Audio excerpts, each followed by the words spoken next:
Winding current मोजणी, बरोबर आहे। डीसी कंपाऊंड मोटर मध्ये काय आहे आपल्याला माहित आहे, हा आर्मेचर, बरोबर आहे, आर्मेचर म्हणून रेजिस्टन्स कसा कमी, शंट फील्ड ही जी येईल ही आर्मेचरच्या पॅरलल मध्ये, बरोबर आहे, आणि शंट फील्डचा वाहकता जास्त आहे त्यामुळे रेजिस्टन्स कसा जास्त, बरोबर आहे। याप्रमाणे आपले डीसी कंपाऊंड मोटरचे इंटरनल कनेक्शन हे असतात।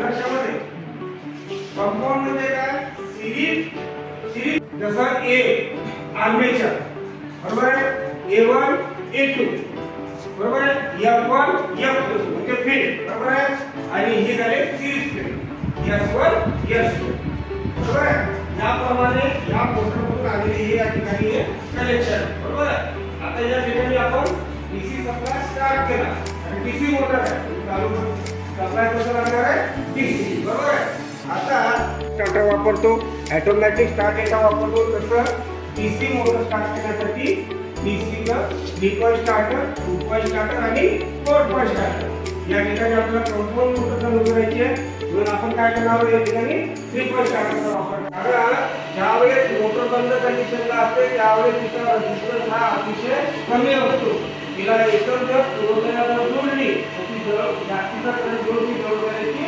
शक्यता असते, म्हणून काय इलेक्ट्रिकल संबंधित ट्रेड आहे, बरोबर आहे।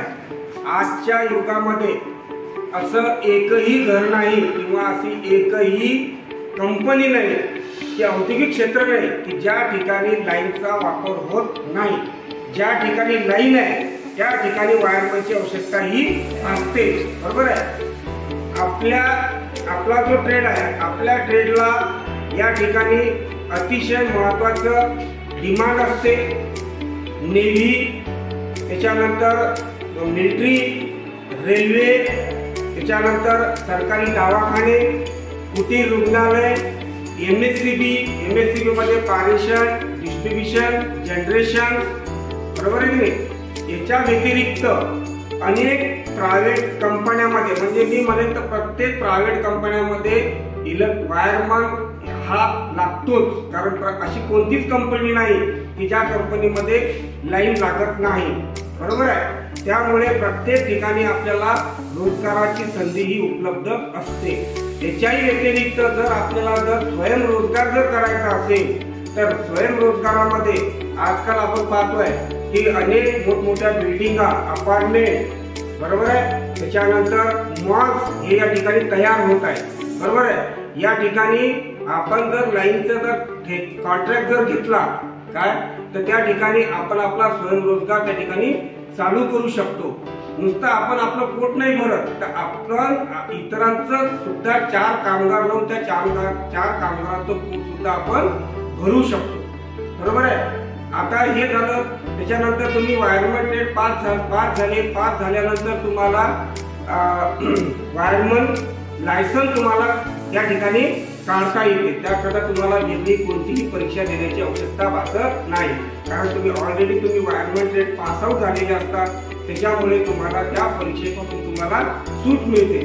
तुम्ही सरकार मान्य ठेकेदारीचा सुद्धा परवाना त्या ठिकाणी घेऊ शकता, लक्षामध्ये।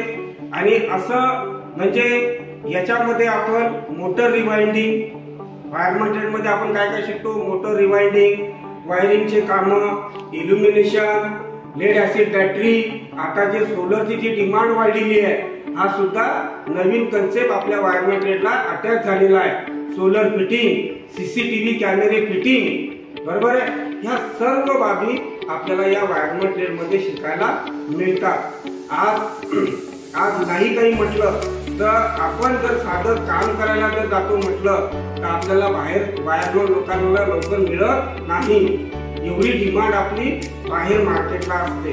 त्याच्यामुळे आज वायरिंगचे कामं घेताना 30 ते 35 रुपये पॉइंट, 10 रुपये वायर रनिंग फूट याप्रमाणे सगळं त्या ठिकाणी तुमचं व्हॅल्युएशन त्या कामाचं केल्या जातं आणि भरपूर पैसा याच्यामध्ये मिळू शकतो। तुम्ही सधन होऊ शकता, तुमचं कुटुंब सधन होऊ शकतं। याच्या व्यतिरिक्त तुम्ही 4 कुटुंब अजून त्या ठिकाणी पोटा पाण्याला लावू शकता।